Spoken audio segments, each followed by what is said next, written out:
Jens de Valka, vienīgais Latvijas YouTube idiots. Čarnieks tautiet Jens de Valka, vienīgais Latvijas YouTube idiots. Ja tev interesē konspirācijas, ekonomika, politika un tā tālāk, tad tu esi pareizajā vietā. Es gribēju nedaudz pastāstīt par vienu projektu, ko es esmu izdomājis un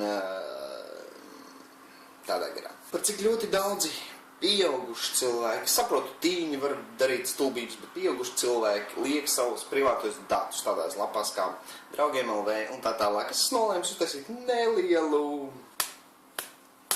iepēršanu, jeb pārmācīšanas tādu triku. Doma sekojošu. Es savākšu cilvēku datus, cilvēku vārdi, uzvārdi ar telefonu numuru un tā tālāk. Un piezvanīšu viņam teikšu, jā, ir pienākusi jūsu kredīta atmaksa. Nu, es nezinu, mūsu weblapā pieteicās, jā, un tā tālāk. Gadījumā, ja būs jautājumi par weblapu, jeb, ja viņi vēlēsies redzēt, jeb, ja es domāšu viņus aizsūtīt uz to weblapu, tad es viņus aizsūtīšu uz šo te weblapu, kur pirmais jau būtībā jebkurš, kurš zinās, sapratīs, ka tas ir fake weblap, bet tas ir tīri, ja cilvēks ir tik liels idiots, lai liktu savu privāto informāciju, tad viņš, es pieļauju, būs tikpat liels idiots, lai uzķertos uz tā āķa. Un weblapa būs sekojoša.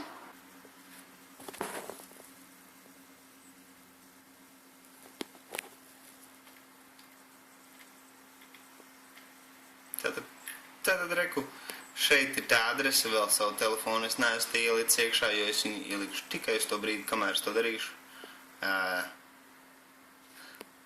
Būtībā tā ir tā ideja. Tad, respektīvi, es piezvanīšu viņam tās visas telefonu sarunas, es ierakstīšu un tā tālāk, un paskatīsimies, cik daudz cilvēki padomās. Un paskatīsimies, vai kāds no viņiem izdomās privātos datus pēc tam izņemt ārā no interneta, vismaz sākot ar mobilo telefonu. Jo, tiešām. Vienā no maniem iepriekšējiem video es rādīju, cik daudz var dabūt informācijas par cilvēku, ieskaidot personas kodu, bet tam piezvanot varētu viņu pat adresi dabūt un tā tālāk. Tā kā šeit mēs paskatīsimies, cik cilvēki ir lētcīgi, jeb nē. Un šis te pats video būs ielikts arī tajā lapā par lapu sadaļā. Ja viņi būs tik prātīgi un sapratīs, tad viņi ieies un noskatīsies to video, un tad viņi sapratīs, ka tas ir viegls razvots, bet būtība ir tāda, tā kā sekot līdzi šim te šakajam.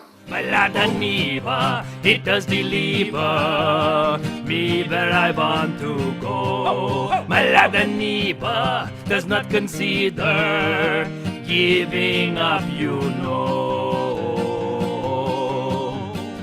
Okay, sometimes it breaks down, but fixing is easy. I just call my friend Gabor, who lives in Hungary. Sometimes he must make a call to the KGB, but it's worth it for the sweet ride for Karen and me. My lad and neighbor, it does deliver me where I want to go.